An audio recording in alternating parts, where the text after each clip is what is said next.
कभी कभी जिंदगी में एक अनजान मुलाकात ऐसी होती है जो हमारे पूरे अस्तित्व को बदल देती है। एक अकेला मकान मालिक, एक शहर आई लड़की और बारिश की एक शाम की दस्तक जिसने दो जिंदगियों को हमेशा के लिए जोड़ दिया। ये कहानी है खामोशी, भरोसे और उन एहसासों की जिन्हें नाम की जरूरत नहीं। चलिए शुरू करते हैं। राघव शहर के पुराने हिस्से में एक 2 मंजिला मकान का मालिक था, जहां लोग उसे शांत, कम बोलने वाला और अपने काम से काम रखने वाला इंसान मानते थे। लेकिन असल में उसका दिल बेहद नरम था। बस उसने जिंदगी के उतार चढ़ाव ने उसे थोड़ा खामोश बना दिया था। उसकी पत्नी कई साल पहले गुजर चुकी थी और तब से वह अकेलापन ओढ़कर जी रहा था। इसी बीच एक दिन बारिश से भरी तेज हवा वाली शाम, गली के मोड़ पर एक ऑटो रुका और उससे उतरी एक 22 साल की लड़की, आयशा। उसके हाथ में एक सूटकेस, पीठ पर बैग और चेहरे पर थोड़ी थकान, लेकिन आंखों में उम्मीद थी। बारिश में भीगते हुए वह घर के बाहर खड़ी हुई और धीरे से दरवाजा खटखटाया। राघव ने दरवाजा खोला तो सामने खड़ी लड़की को देखकर उसे हैरानी भी हुई और सहानुभूति भी। आयशा ने धीमी आवाज में कहा कि वह नए कमरे की तलाश में है और किसी ने राघव का घर सुझाया है।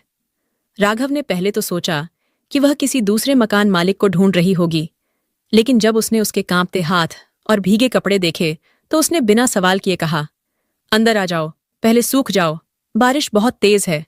आयशा अंदर आई। उसने सूटकेस नीचे रखा और चारों ओर देखा। घर पुराना था, लेकिन साफ सुथरा और शांत। राघव ने उसके लिए चाय बनाई और शायद महीनों बाद उसने किसी के साथ बैठकर इतनी शांति से चाय पी थी।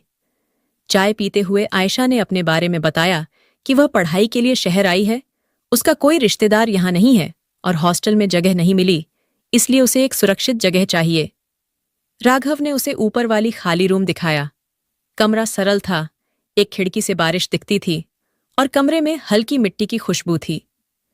आयशा ने कमरे को देखा और उसकी आंखों में वह शांति झलकी जिसकी वह खोज में थी। राघव ने बिना ज्यादा औपचारिकता किए कहा कि वह कमरा ले सकती है, किराया ज्यादा नहीं होगा। आयशा ने पहली बार मुस्कुराकर कहा, थैंक यू राघव जी, सच में बहुत मदद मिल गई। उस दिन दोनों के बीच अजनबीपन थोड़ा हल्का हो गया। अगले कुछ दिनों में आयशा ने कमरा व्यवस्थित किया, पर उसके कमरे में अक्सर हल्की सी हंसी गूंजती। उसकी बातें, उसकी खुशमिजाजी पूरे घर की हवा को बदलने लगी।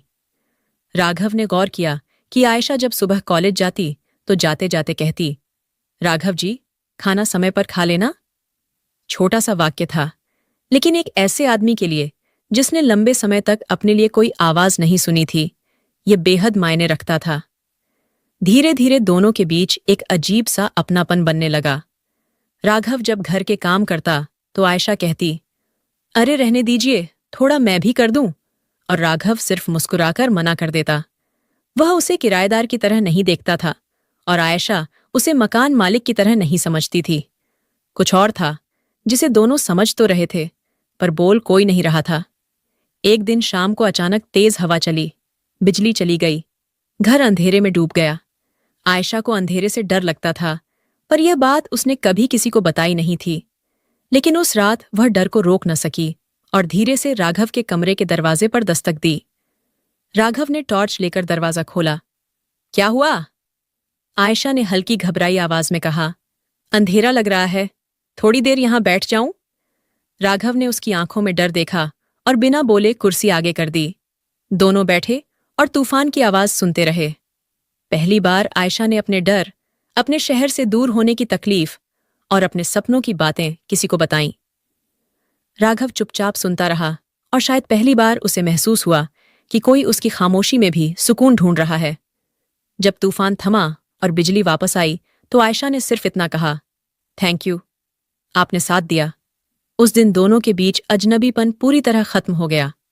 अगले दिनों में आयशा की मौजूदगी घर में रौनक बन गई।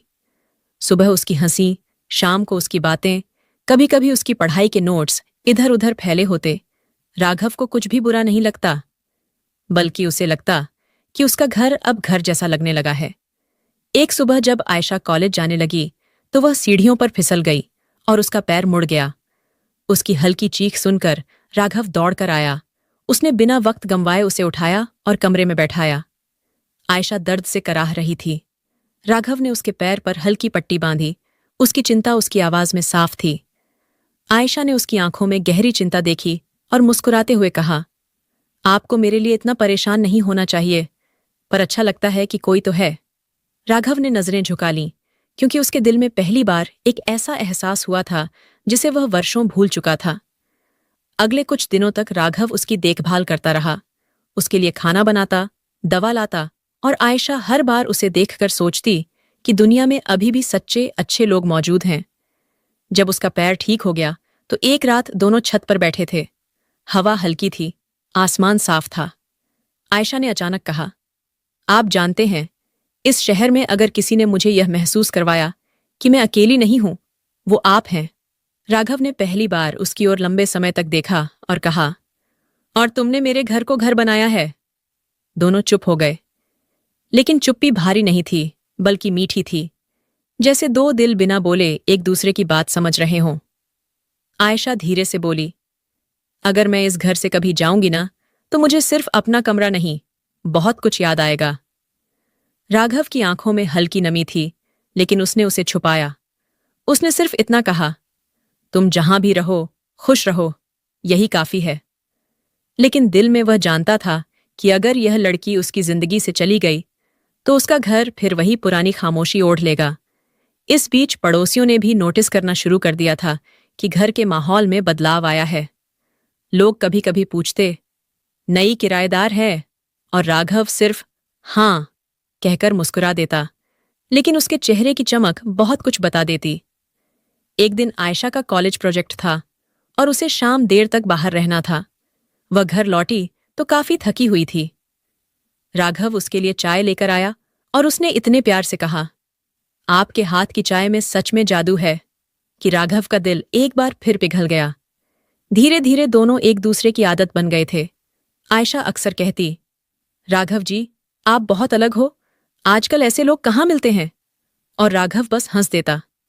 वह जानता था कि आयशा की बातें उसके दिल पर असर कर रही हैं, मगर वह खुद को समझाता कि आयशा जवान है, उसकी जिंदगी बड़ी है, और वह उसके सपनों को बोझ नहीं देना चाहता।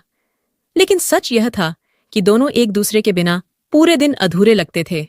एक शाम जब आयशा पढ़ाई कर रही थी, अचानक उसकी आंखों में आंसू आ गए।